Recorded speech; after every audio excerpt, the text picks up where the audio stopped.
दोस्तों, daily news India 1.0 में बहुत बहुत स्वागत है।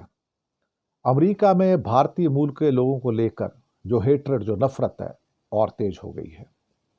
खासतौर से जब से ट्रंप आए हैं, हम भारतीयों के प्रति नफरत अब तेज होती चली जा रही है।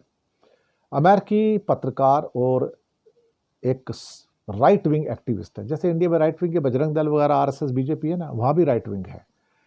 ट्रंप भी राइट विंग वाले हैं। उनके एक्टिविस्ट हैं मैट फार्नी। वो कहते हैं कि 2026 में हिंदुओं के ऊपर और हिंदू मंदिरों के ऊपर अब अटैक बढ़ेंगे। हिंदुओं को खास तौर से कहा जा रहा है कि ये अमेरिका के लिए खतरा बन गए हैं। उनका कहना है कि सभी इंडियंस को अमेरिका से डिपोर्ट कर देना चाहिए, इनकी यहां रहने की अब कोई वजह नहीं है। उनका कहना है, अपने सोशल मीडिया पोस्ट से दावा किया मैट फार्नी ने, अमेरिका में भारतीयों के प्रति नफरत 2026 में अपने क्लाइमेक्स पर पहुंच जाएगी और भारतीय मूल के लोग, उनका घर, उनका बिजनेस, उनके मंदिर, उन पर अटैक होंगे।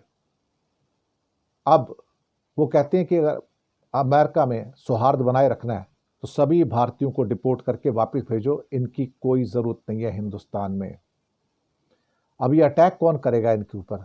बोलता है इनका अटैक जो होगा वो वाइट लोग नहीं करेंगे, बल्कि जो अफ्रीकन अमेरिकन है, हिस्पैनिक अमेरिकन है, वो लोग इस पे, इंडिया पे, इंडियंस पे अटैक करेंगे। और मीडिया जो है वो उनके अपराधों को भी दबाने की कोशिश करेगा। इसका एक ही समाधान होगा, इंडियंस को बाहर भेजो। Indians not needed in this country. In 2026 English में उनका सोशल वो है, पूरा का पूरा अकाउंट है मैट फॉर्नी का ट्विटर पे। Indians' hatred will hit a boiling point in the form of anti-Indian attacks. Indians will be racially singled out for violence.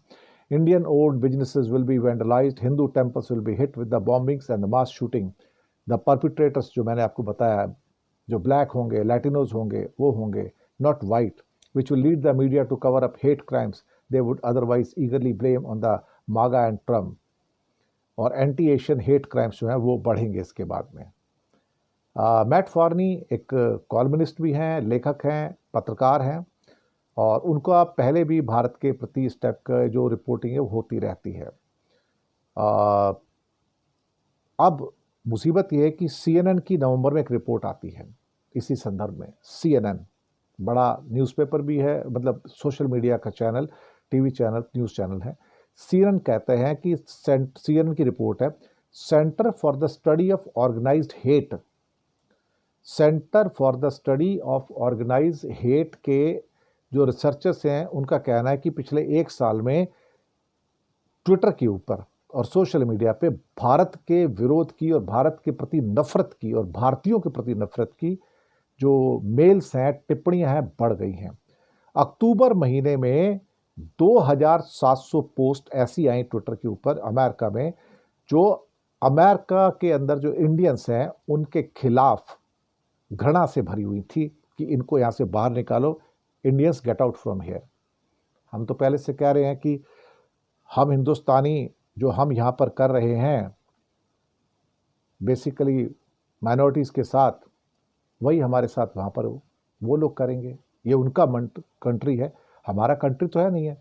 वो हमें क्यों जगह देंगे? क्या हम अमेरिकन को यहाँ जगह देते हैं? क्या अमेरिकन को नौकरी देते हैं? क्या अमेरिकन को वर्क वीज़ा देते हैं? क्या नहीं देते ना। तो इंडियंस का क्या राइट है कि वो अमेरिका जाएं, वापस आए अपने देश में, यहाँ रहें जाके। तो ये हेट इंडिया क्राइम जो है बढ़ता चला जा रहा है। शुक्रिया।